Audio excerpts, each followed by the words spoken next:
Meus irmãos, a paz do Senhor. Quantos têm um exemplar da Bíblia? Levante ela assim para eu ver. Levanta a sua Bíblia, olha só que coisa linda. Busque o livro dos Salmos, Salmos de número 137. Enquanto você busca o texto para a nossa leitura, eu glorifico a Deus pela oportunidade de poder estar aqui junto com vocês, cultuando e sentindo a presença do Espírito Santo, que é uma verdade em nosso meio. Deus seja muitíssimo louvado pela vida do vosso pastor, que preside este campo, este ministério, pastor Elias, até agora à tarde, após o almoço, nos recebeu ali na sua sala, e podemos sentir a presença do Espírito Santo ao ouvir dele algumas experiências. Deus seja louvado pela vida do vosso pastor, e eu deixo a saudação do meu pastor ali em Curitiba, pastor Wagner Tadeu dos Santos Gabi, ao pastor Elias e toda a comitiva de obreiro que compõe o corpo eclesiástico aqui na AD Perus. Deus seja muitíssimo louvado pela vida do pastor André Bueno, que tem nos recebido, nos recepcionado, tem acreditado em nosso ministério, chamado e vocação, e nos convidou para estar aqui. Deus seja louvado pela vida do pastor André Bueno, sua digníssima esposa missionária Midian Bueno.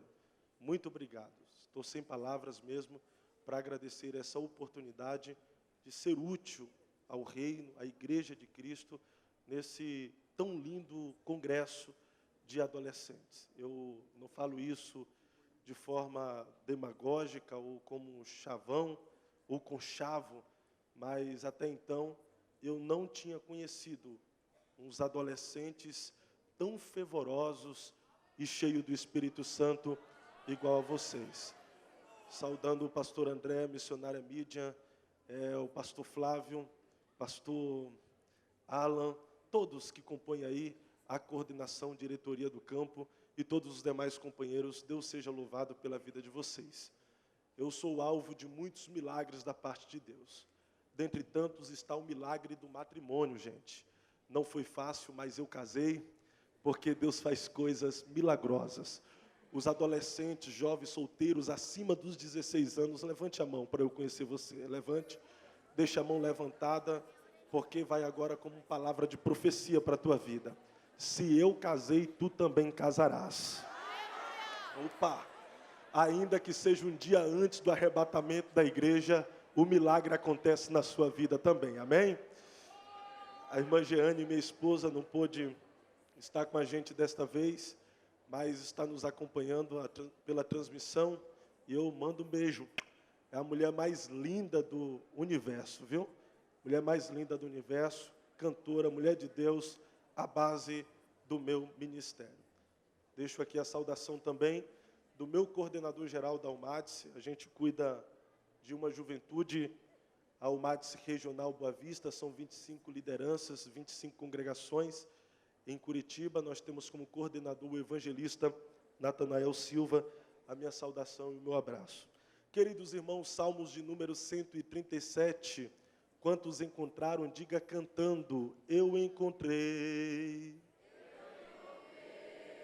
Coisa linda, eu ouvi um contralto, um soprano, um falsete, ouvi também aqui um terror, né? Tenor, melhor. Salmos de número 137 está escrito assim: junto dos rios de Babilônia, ali nos assentamos e choramos, quando nos lembramos de Sião. Sobre os salgueiros que há no meio dela, penduramos as nossas harpas. Pois lá, aqueles que nos levaram cativos nos pediam uma canção, e aqueles que nos destruíram, que os alegrássemos, dizendo: cantai-nos uma das canções de Sião. Como cantaremos a canção do Senhor em terra estranha? Tome o seu assento, me preste um pouco da sua atenção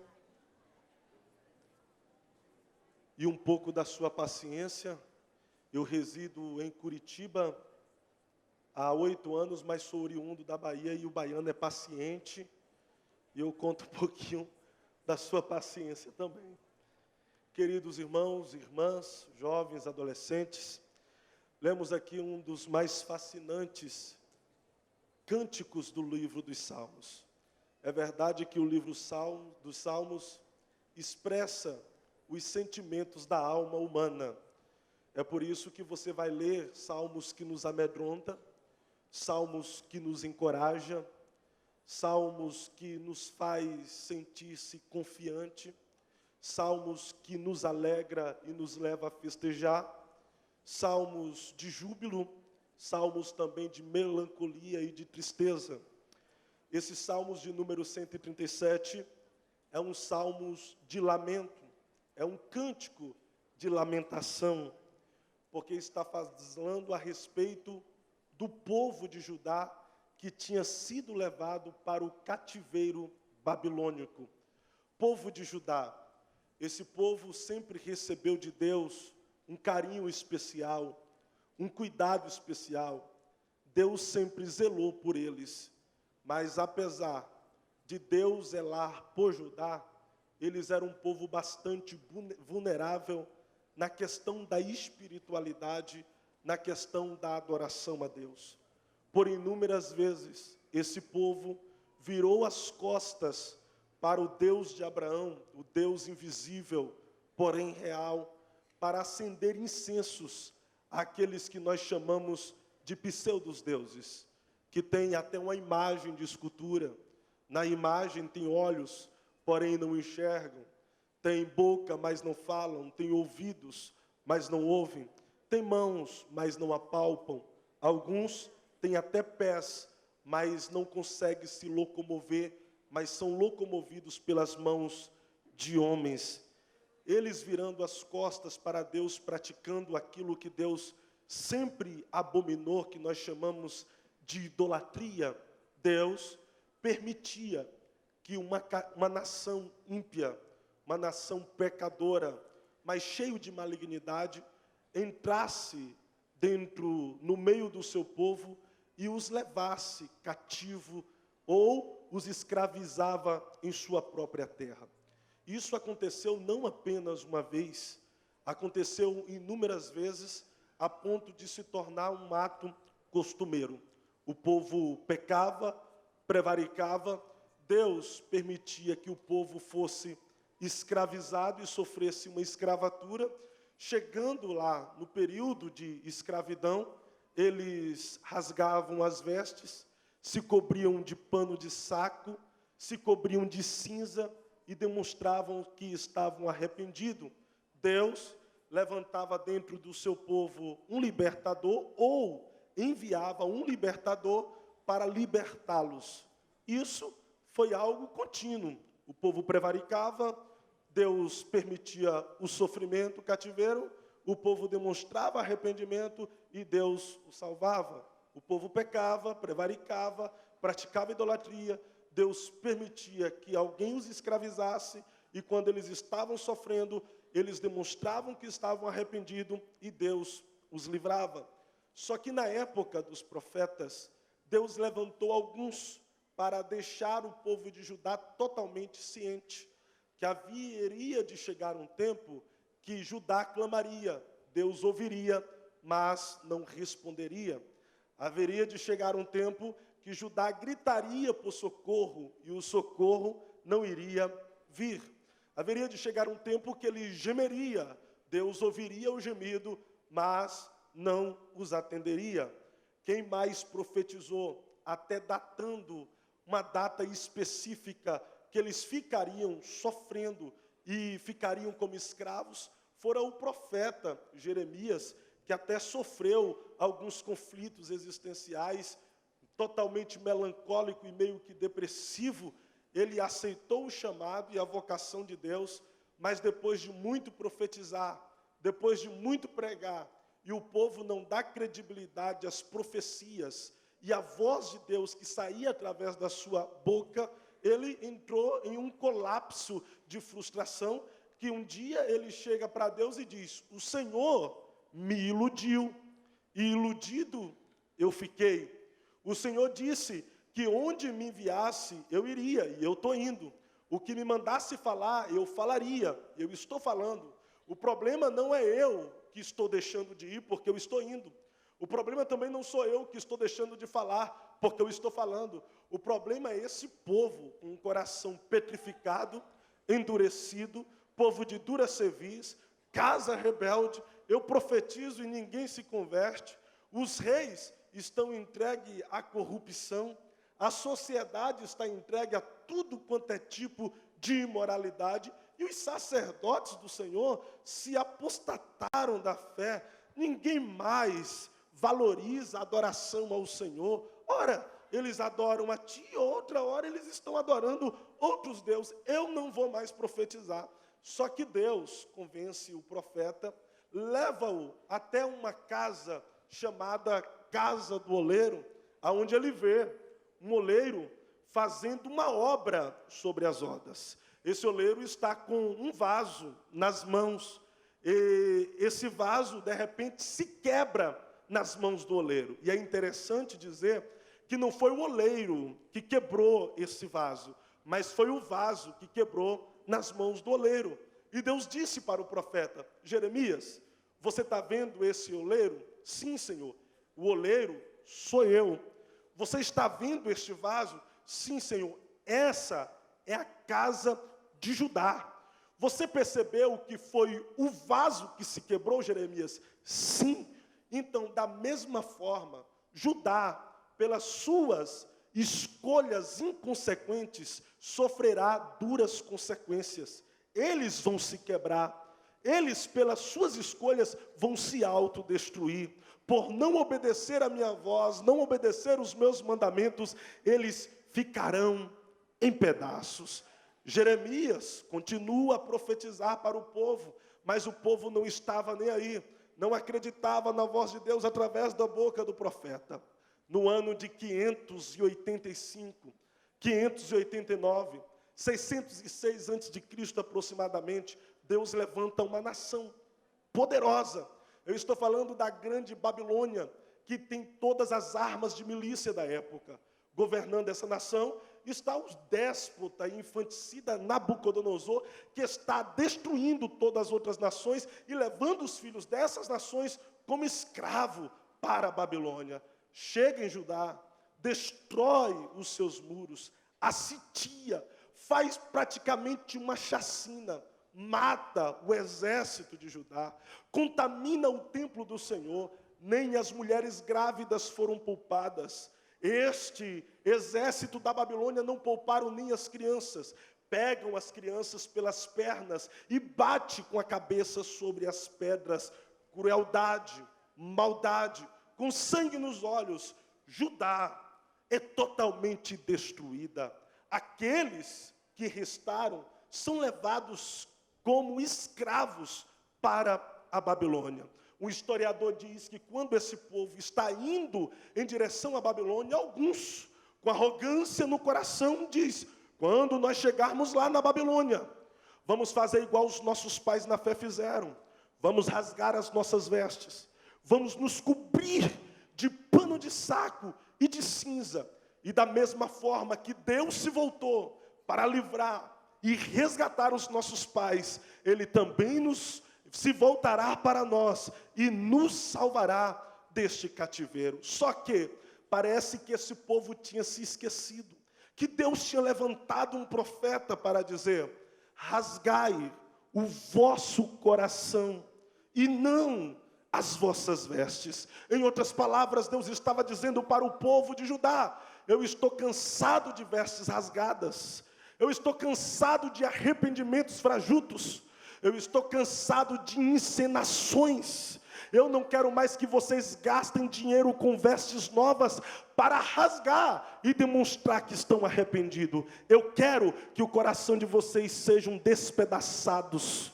Eu quero que o coração de vocês sejam quebrados. Eu quero que o arrependimento de vocês sejam verdadeiros, mediante um coração quebrantado e contrito, porque assim eu não desprezarei a adoração e o arrependimento de vocês. A história vai dizer que quando este povo chega na Babilônia, eles procuravam os cios da Babilônia, pegavam os seus instrumentos musicais, em especial aqui está a harpa, e começavam a entoar os cânticos que eles entoavam em Sião, quando eles faziam as romarias em direção ao templo, para ver o sacrifício que os sumos sacerdotes faziam lá. E eles, totalmente entusiasmados, rasgavam as vestes, se cobriam de pano de saco e de cinza, e começavam a entoar o cântico a Deus com as suas harpas, e dizia: Deus, nós estamos arrependidos, volta-te para nós. E Deus não se voltou, passou um ano. O povo rasgava as vestes, se cobria de pano de saco e cinza, entoava cânticos e dizia: Deus, estamos arrependidos, volta-te para nós e nos salva. E Deus não os salvava. As outras nações e povos que foram levados cativos juntamente com o povo de Judá, ao ver e perceber o povo de Judá entoando cânticos em uma terra estrangeira, eles paravam e não entendiam e começavam a questionar: como é que pode? Esse povo está escravizado igual a gente, está longe da sua pátria, estão longe do seu templo, estão longe do seu Deus, perdeu os seus parentes, perdeu os seus familiares, eles estão distantes de tudo e de todos, e mesmo assim, eles continuam adorando o seu Deus. Ei, canta mais desses cânticos aí de vocês, porque a alegria de vocês nos contagia também. Cante, adore o seu Deus, que isso está nos contagiando. Aqueles que levaram o povo de Judá cativo, os opressores, aqueles que a base de chicotada dizia para o povo de Judá: trabalhe, vai, trabalhe, faça o seu serviço, isso, trabalha. Quando eles viam o povo de Judá cantando, eles paravam e diziam: gente, trabalhe, faça o serviço de vocês, mas não deixa de cantar esse cântico não, porque esse cântico que vocês cantam nos alegra, traz paz para a nossa alma, é contagiante. Parece que vocês trazem a espiritualidade da terra de vocês aqui para nós. Continue a cantar, mas o povo está rasgando o veste, se cobrindo de pano de saco, se cobrindo de cinza, estão dizendo: Deus, estamos arrependidos por 10 anos, a mesma atitude por 20 anos, a mesma atitude por 30 anos, a mesma atitude por 40 anos, a mesma atitude por 50 anos. Deus não os livrou, Deus não os resgatou, Deus não os restaurou, Deus não levantou um libertador como das outras vezes, Deus não suscitou um Sansão para acabar com todos os inimigos. Deus deixou eles no cativeiro babilônico. É verdade que nesse período, alguns que tinham ido para lá já estavam velhos, outros já tinham morrido, outros agora nasceram no cativeiro babilônico. E eles vão agora para junto dos rios da Babilônia, não para cantar, eles vão para pendurar suas harpas nas árvores que nascia do rio. Os salgueiros penduravam suas harpas sem entusiasmo, sem motivação, sem ânimo, sem alegria para cantar. As outras nações, aqui no texto você vai ver, que começaram a sentir falta, missionária Midian, do louvor do povo de Judá. E eles vão dizer: gente, ei, quando vocês chegaram aqui, vocês nos davam razão para viver, vocês nos davam alegria para viver, vocês não se entregavam à escravatura, mas vocês louvavam o Deus de vocês, e nós estamos com saudade daquelas canções que vocês cantavam. Volte a nos alegrar com uma das canções que vocês cantavam lá em Sião. E o povo dizia: não podemos cantar, não conseguimos cantar. Os opressores, aqueles que estavam escravizando o povo de Judá, olhavam para eles e diziam: pessoal, vocês estão trabalhando, vocês estão fazendo o serviço de vocês, mas nós não estamos vendo mais aquela alegria de vocês. Cadê aqueles cânticos que vocês cantavam quando aqui chegaram, que eram os cânticos de Sião? Volte a nos alegrar com um dos cânticos da terra de vocês. E o povo de Judá dizia: nós não podemos cantar. Aí alguém diz: por que vocês não conseguem cantar? E eles diziam: não tem como, não há possibilidade, nós perdemos a motivação, nós perdemos o entusiasmo, e não tem como nós cantarmos o cântico do Senhor em uma terra estranha. Perceba aqui, queridos, perceba aqui, que existe 2 gerações desmotivadas, desanimadas. Existem duas gerações sem entusiasmo para cantar. A primeira geração é a geração que experimentou a espiritualidade que havia em Jerusalém. A primeira geração é que viu a glória do templo em Jerusalém. A primeira geração é aquela que viu a manifestação de Deus e tudo quanto Deus tinha feito ao seu povo em Jerusalém. Agora tem uma geração que foi criada longe da sua pátria. Foi criada distante do templo, foi criada distante do seu Deus, foi criada distante da espiritualidade. Essa geração antiga ficava olhando para trás e dizia: olha, vocês não viram, vocês não enxergaram, mas quando o sumo sacerdote oferecia o sacrifício anualmente, a glória de Deus pairava no templo, o templo se enchia de fumaça, era algo extraordinário. Olha, vocês não viram e vocês não sabem, mas o nosso Deus, o Deus de Israel, o Deus de Judá, por amar o seu povo, já abriu o mar, por amar o seu povo, enviou pestes lá no Egito, por amar o seu povo, o sustentou no deserto, fazendo com que brotasse da terra algo que até hoje nós não sabemos que é, mas se chamava maná. O Deus nosso de Israel já fez coisas maravilhosas, fez Rio Jordão se abrir, fez as muralhas caírem. O nosso Deus já fez muitas coisas e sempre se manifestava em nosso meio. Vocês não viram e talvez nunca vão ver, e nós talvez nunca viveremos ou veremos aquilo que o nosso Deus fez no passado. Nós não temos motivo para cantar, nós não temos motivo para salmodiar, nós não temos motivo para tocar as nossas harpas, então nós a penduramos. Agora existe uma outra geração que não viu, não viveu, não conheceu. Essa geração conheceu apenas de ouvir falar, apenas das experiências daqueles velhos que estavam ali dizendo para eles como era. Eles talvez também nunca veria, nunca enxergaria, nunca viveria. Eu quero fazer um paralelo com essas duas gerações do Salmo 137, com duas gerações que está presente no tempo de Ernos. Eu estou falando aqui com uma geração que vive de saudosismo, uma geração que já foi, que já viveu, que já sentiu, que já fez. É por isso que quando você para conversar para alguém, de repente ele vai dizer: ah, na minha época, Jesus batizava com o Espírito Santo na escola dominical. Ah, na minha época, Jesus batizava com o Espírito Santo no culto de ensino.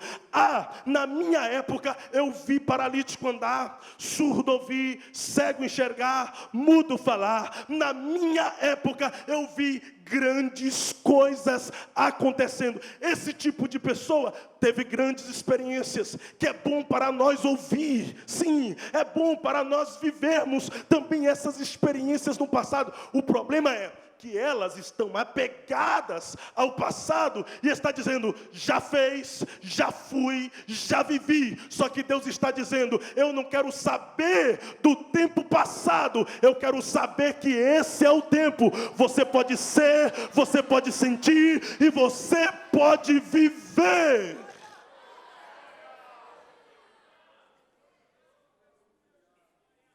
Existe essa geração que está apegado às coisas do passado e não consegue viver aquilo que Deus tem para nós no presente. Não consegue viver o avivamento que Deus tem para nós no presente. E é por isso que muita gente se apega às histórias dos reformadores. Essa geração presente aqui, nós, adolescentes, jovens, sempre cita os reformadores, né? Aí tem alguém que diz: ah, o avivamento da igreja primitiva, maravilhoso. Ah, o avivamento de John Hus. Ah, o avivamento de Martinho Lutero. Ah, o avivamento de Zygmunt, reformador da França. Ah, o avivamento de John Knox, reformador da Escócia. Ah, o avivamento de Jerônimo Savonarola, da Itália. O avivamento de Jonathan Edwards da Nova Inglaterra. Só que esses avivamentos é bom para nós sabermos. Só que Deus não quer que a gente fique apegado ao avivamento dos outros. Ele está dizendo: está na hora e é chegado o tempo de vocês buscarem a experiência de vocês, o avivamento que eu tenho para vocês, a vida de comunhão com vocês. Oh, há uma presença aqui nessa casa. Você pode levantar uma das suas mãos, por gentileza? Isso, a mão direita, toca nessa pessoa que está na sua direita e agora. A mão esquerda, levanta, toque na pessoa que está na esquerda, dá uma chacoalhada nela, ela está quase dormindo, e diga para ele e para ela assim, ó: o avivamento passado, diga, o avivamento passado serve para nos inspirar, mas não se esqueça que Deus tem um avivamento no presente para a gente viver. Vai, diga. Isso. Eu vou repetir, repete para ela, para ele aí. O avivamento passado, fala, serve para nos inspirar, mas não se esqueça que tem um avivamento no presente para a gente viver. Oh, aleluia.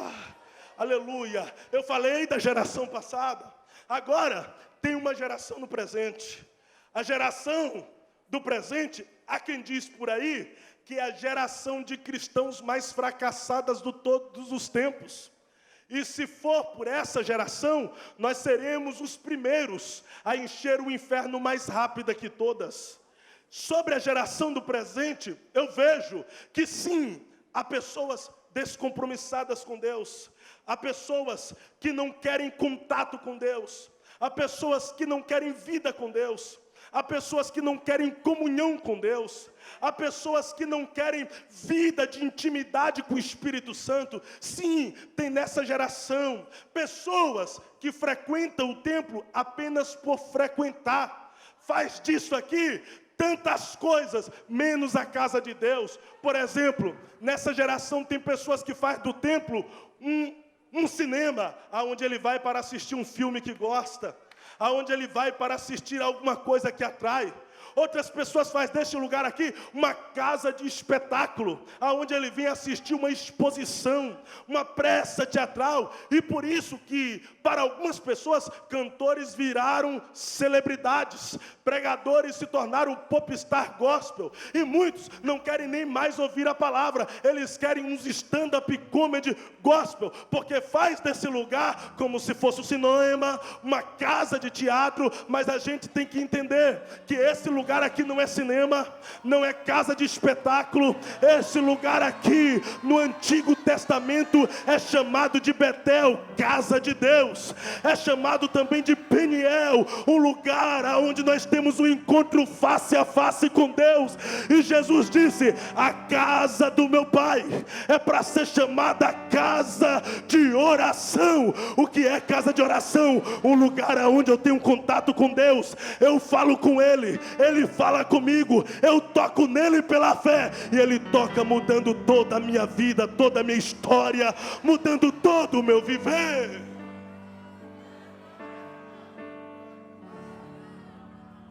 Alguns fazem desse lugar aqui também uma agência matrimonial, um lugar onde ele vem para conquistar pessoas, um lugar onde ele vem para arrumar o seu par. E não é errado não.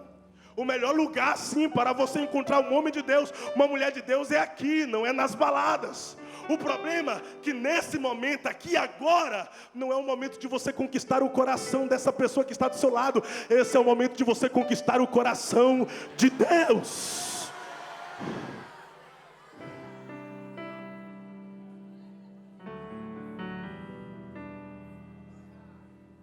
Existe uma geração difícil, porém, existe uma geração que, ao ouvir as experiências do passado, ao ouvir o que Deus fez no passado, parece que a sua alma fica como uma terra seca e árida. O seu ser, a sua interioridade fica gritando e bramando como as costas anseias pelas águas. não viveram, mas ficam sedentos para viver.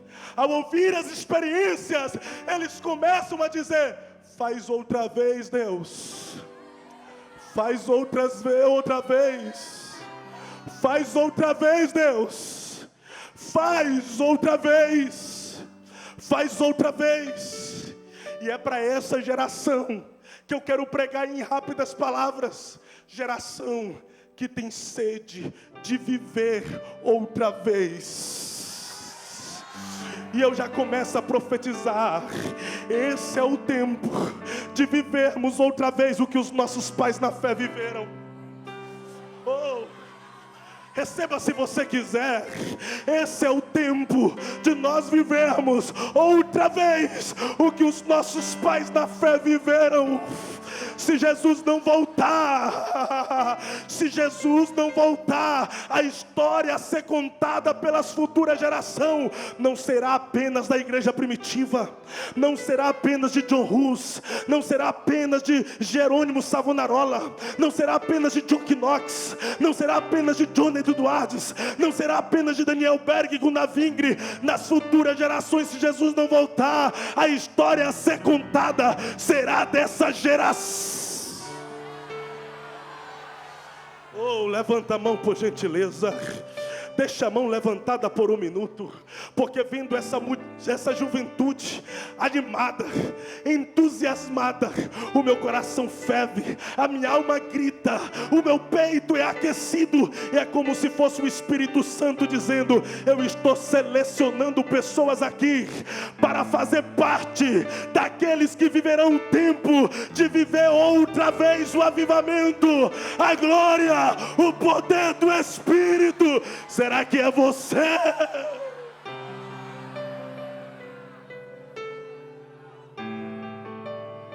Mas para você viver isso, você não pode se conformar com o que já viu.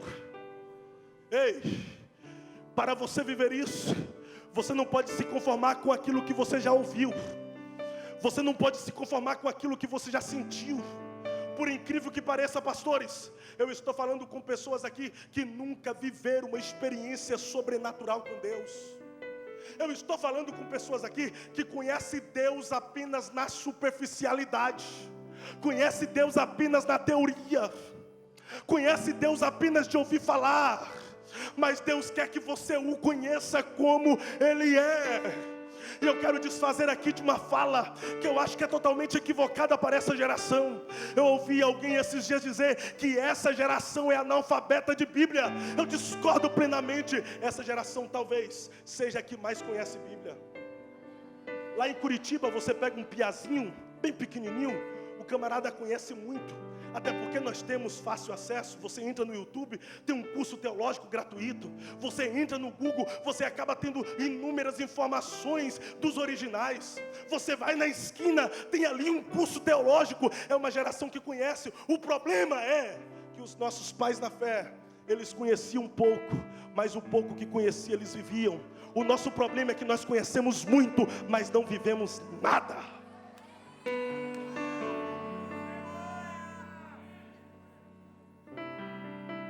Mas se nós começarmos a viver pelo menos um pouco daquilo que nós conhecemos, nós seremos poderosos em Deus para salvar os perdidos, para curar os enfermos, para libertar os cativos e anunciar o ano aceitável ao Senhor.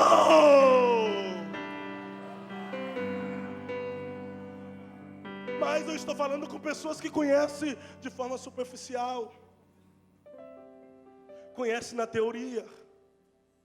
Eu estou falando com alguém aqui que entrou no oceano do Espírito e ficou na rasidade, ficou ali na superfície.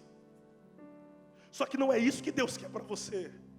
É por isso que Ele te conduziu ao campo para dizer: venha um pouquinho mais no meu oceano. As águas estão nos joelhos, mas ainda não é o suficiente. Deus está dizendo: venha um pouquinho mais para o meu oceano. As águas estão na cintura, mas ainda não é o suficiente. Deus está dizendo: venha um pouquinho mais para o meu oceano. As águas estão nos ombros, mas ainda não é o suficiente. Deus está dizendo: eu quero que você mergulhe, nade até as profundezas, porque é lá nas profundezas que eu quero te revelar coisas grandes, firmes, o que os olhos não viram, o que os ouvidos não ouviram, o que o coração do homem não sentiu, é o que eu tenho preparado para essa geração que me ama. Levanta sua mão por um minuto, levanta. Deus, se é verdade que o Senhor tem coisas grandes a nos revelar, se é verdade que o Senhor tem coisas grandes ocultas a revelar a essa geração, se o Senhor tem algo com esse povo, aonde houver alguém com a mão levantada, com o coração sensível e com uma alma, meu Deus, totalmente aberta para te sentir, por favor, dê um sinal para ele e para ela, que o Senhor tem coisas grandes para eles, mas faça isso agora, meu Deus.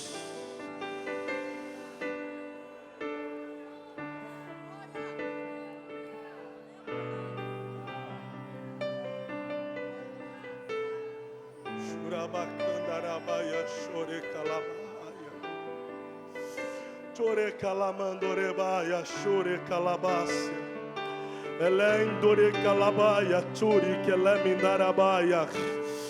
Oh, eu estou pregando aqui não apenas para adolescentes, eu estou pregando para atalaias, eu estou pregando aqui para homens e mulheres de Deus, que serão ganhadores de almas. Despovoaremos o inferno e povoaremos os céus para a glória de Deus.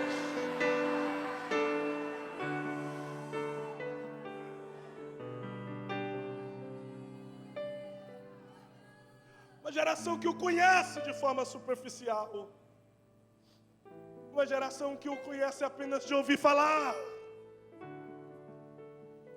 mas Deus quer se fazer conhecido. Lembra o tema da Jocum? Conhecer a Deus e fazê-lo conhecido. Nós não podemos fazê-lo conhecido sem antes conhecê-lo. E eu percebo muita gente nas redes sociais querendo fazer Deus conhecido sem antes conhecê-lo. Então Deus quer se fazer conhecido por você primeiro. E quando você o conhecê-lo, Ele vai dizer: vá e agora me faça conhecido. É por isso que Jó disse: antes eu só ouvia falar, só conhecia de ouvir falar, mas hoje eu o conheço como o Senhor é.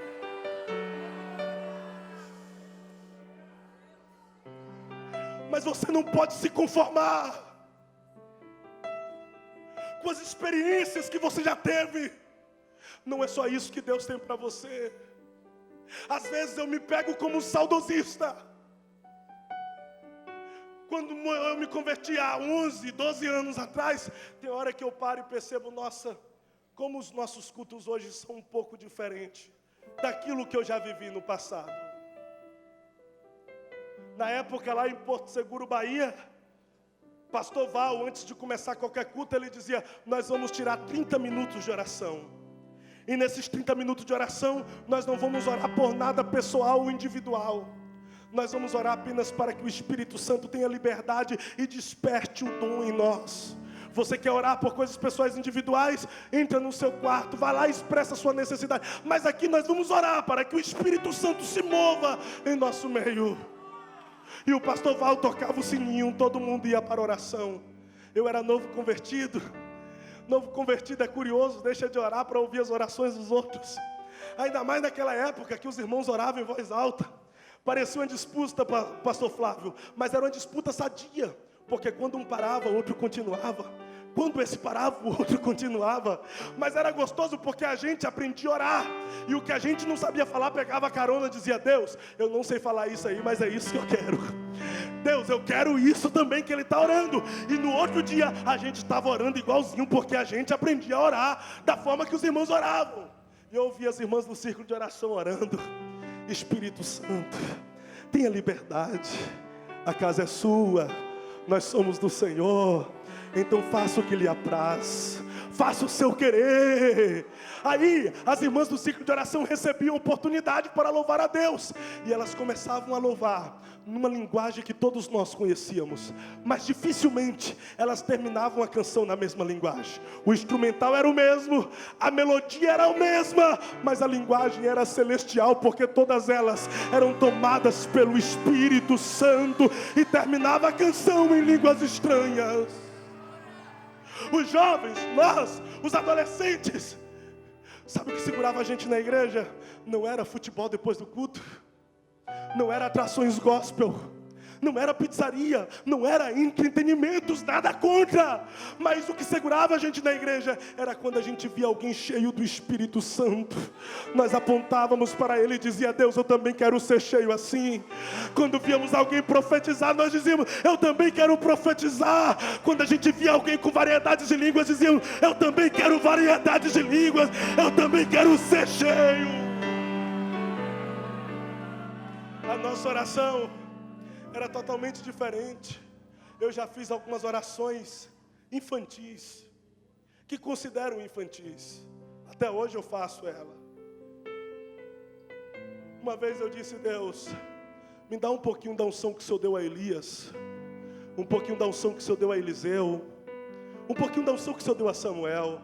Me deu uma doideira e eu falei: faz um pacote aí, Deus. Pega um pouquinho do que o Senhor deu a Elias, um pouquinho do que o Senhor deu a Eliseu, um pouquinho da unção que o Senhor deu a Samuel, um pouquinho do que o Senhor deu a Paulo, um pouquinho do que o Senhor deu a Pedro, um pouquinho do que o Senhor deu a Tiago, um pouquinho do que o Senhor deu para os apóstolos. Derrama tudo aí nesse pacote e coloca sobre a minha vida. Porque era isso que queríamos, mas dificilmente o culto acabava, que a gente não estava diante do altar profetizando um para o outro, falando em línguas estranhas, dizendo: vamos fazer vigília, vamos para o monte depois do culto, porque queríamos Deus, respirávamos Deus e queríamos revolucionar o mundo através da pregação do Evangelho no poder do Santo Espírito. E eu nunca vou esquecer, nunca, eu ouvi uma menina, ela tinha 13 a 16 anos de idade, e na oração dela ela dizia: Deus, eu preparei aqui 2 canções, com quais dessas 2 canções o Senhor quer que eu esteja louvando a Ti? E ela parou coisa de 1 minuto, missionária, e ela parando 1 minuto, de repente ela voltou: tá bom, Deus, eu vou louvar com essa canção que o Senhor quer que eu esteja louvando a Ti. Mas quando eu estiver louvando a canção que o Senhor quer, faz alguma coisa diferente. Se tiver enfermo, cura. Se tiver oprimido, liberta. E naquele dia ela fez uma oração direcionada pelo Espírito Santo, porque ela disse: Deus, se porventura existe um pecador que não foi convencido do juízo, do pecado e da justiça, convença ele enquanto eu estiver louvando a canção que o Senhor quer que eu esteja te louvando. E aquela moça, com toda a simplicidade, recebeu a oportunidade para louvar, pegou o microfone, parece que não entendia muitos de notas, ou eu que não entendo até hoje, mas só sei que quando ela começou a cantar, parecia que o playback ia arranhar, mas de repente ela começou a cantar, a canção começou a fluir, parece que o Espírito Santo estava se movendo na casa, todo mundo cheio do fervor, glorificando, falando em línguas estranhas, cheio do poder do Espírito Santo, mas de repente, aquele fogo foi parando, os irmãos foram silenciando, e eu pude ouvir uma voz atrás. Eu olhei e lá na nave da igreja tinha um rapaz gritando: o que é que eu faço para sentir o que vocês sentem? O que é que eu faço para ter o que vocês têm? O que é que eu faço para ser como vocês são? Ele veio correndo da nave, se jogou no altar e disse: pastor, o que é que eu faço para ser crente também?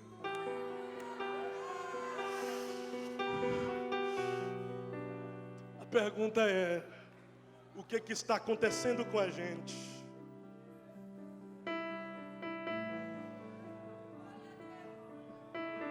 Desculpe, mas existem pessoas aqui que só têm experiências de fogo, glória, poder do Espírito Santo em congresso, mas nenhum avivamento pode ser vivido na coletividade sem antes viver na individualidade. O que está acontecendo conosco? A pergunta é: será que somos a geração de cristãos mais fracassada de todos os tempos mesmo? Será que somos tão carnais assim?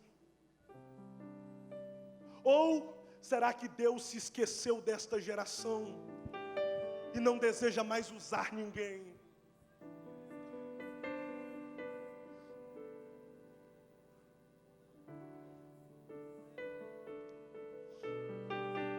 Ou foi você que perdeu o entusiasmo, perdeu o primeiro amor, perdeu aquela chama que um dia queimou?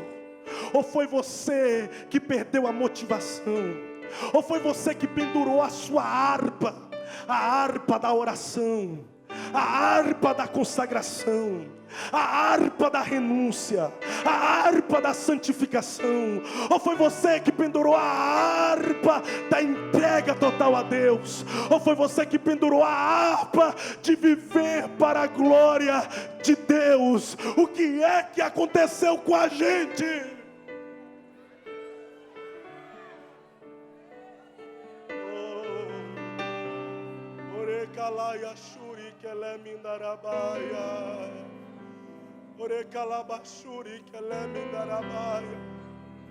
A harpa está pendurada porque existe uma geração saudosista que está sem entusiasmo. Existe uma geração sedenta que também perdeu o entusiasmo. Mas eu não sei se você sente o que eu estou sentindo aqui. Há um grito de Deus para esta geração. Senhores, há um grito de Deus para esta geração. Ei, você que está na galeria, presta atenção nisso aqui. Há um grito de Deus para esta geração. Há um grito de Deus para esta geração. E o grito de Deus é: eu não desisti de usar vocês. Eu não desisti de fazer outra vez. Tire a harpa do salgueiro. Tire a harpa do salgueiro. Tire a harpa do salgueiro. Tire a harpa do salgueiro, que eu me responsabilizo em fazer outra vez. Levanta a tua mão, vai. Levanta a tua mão. Tire a sua harpa do salgueiro agora. Abra sua boca e comece a dar glória. Haverá um reboliço aqui nesse lugar agora. Deus está dizendo: eu vou fazer outra vez. Eu vou fazer outra vez. Eu vou fazer outra vez. Eu vou fazer outra vez.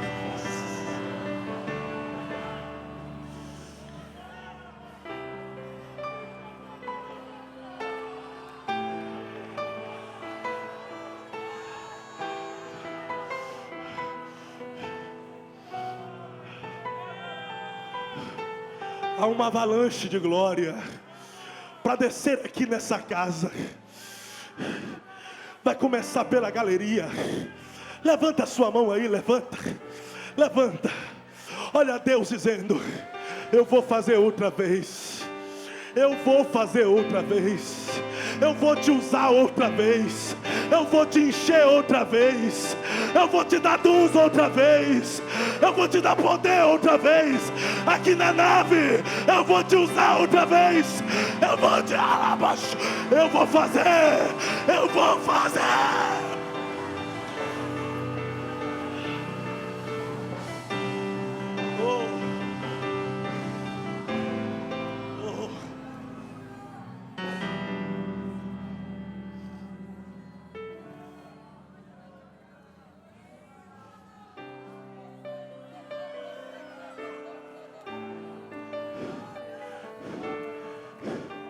Eu quero dar um recado para o inferno.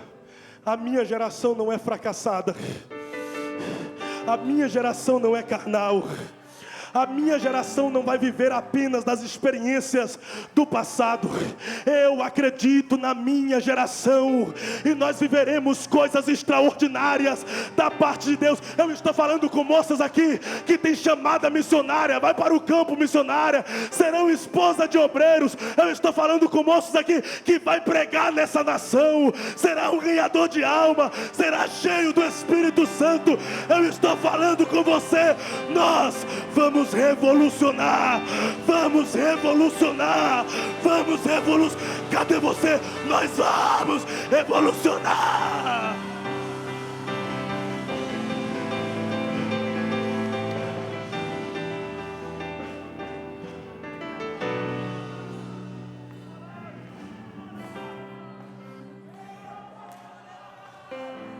Você pode se colocar em pé.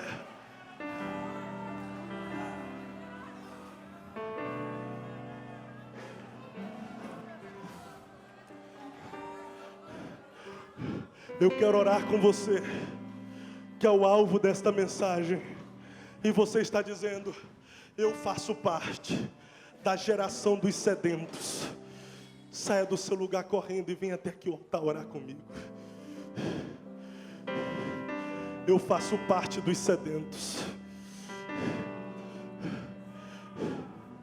Saia do seu lugar correndo e venha orar comigo. Venha, venha, venha. Olha isso. Não precisa pressão psicológica. Não precisa usar técnica de pregador. Se a palavra não fizer efeito, não são as técnicas, não são os meus gritos que farão o efeito. Existe uma geração sedenta. Existe uma geração sedenta. Existe, se quiser descer da galeria, desça. Existe uma geração sedenta. É por isso que eu acredito na minha geração. Existe os picareta, pastor Flávio, existe. Os corruptos existem. Existem os que corromperam, sim. Existem os carnais, existem. Mas existem os sedentos. Existem os que estão dispostos a pegar a harpa e tocar. Uribashuri kalamandarabaia. Ore kalabayotere kalamanduri kalabácia. Ori kalaya shuri kelemindaraya. Oh glória. Oh glória. Oh glória. Oh glória. Aleluia. Oria chore kelamanduri baia. Ori kelaya chore kelaminduri provias. Duri kalamanduri geminduri praias. Ergandu minchori keleminto que provias. Terra que tu que ponde kelebria. Alaia chori calabácia. Uri calabandu kelebinde kelebra caia. Alabashuri calabacandaraia. Alabachore keleminduri calabahaya. Alabashuri kelebria. Alabachore kelei. Alabashuri ketekete. Alabaya. Alabaya.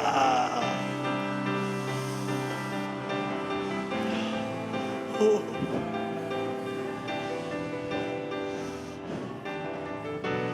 Você pode me ajudar agora? Você sabia que às vezes Deus nos abraça por intermédio do abraço de alguém? Abraça essa pessoa que está do seu lado aí. Abraça. Abraçado, olha aqui para mim se você puder. Lá na galeria, aqui.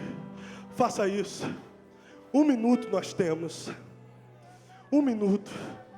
Você que abraçou essa pessoa, por 1 minuto, a sua oração seja apenas essa: faz outra vez, Deus. Faz outra vez, Deus. Faz outra vez, Deus. Eu conto 3. No final da minha contagem você começa a oração. Eu conto 1. A minha geração não será fracassada. Eu conto 2, essa geração viverá para a glória de Deus. Eu conto 3, Vamos despovoar o inferno e povoar os céus com almas. Comece a orar. Faz outra vez, Deus. Faz outra vez. Faz outra vez.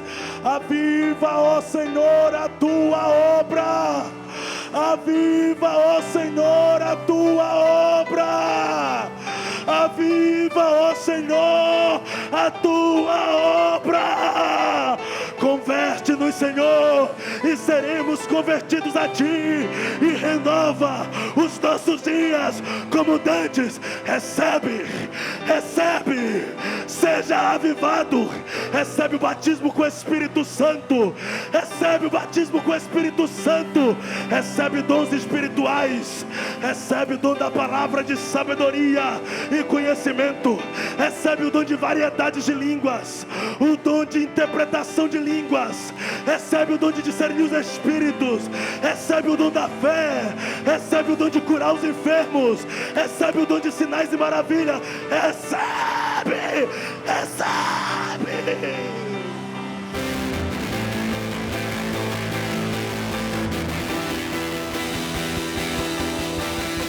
Recebe aqui em cima.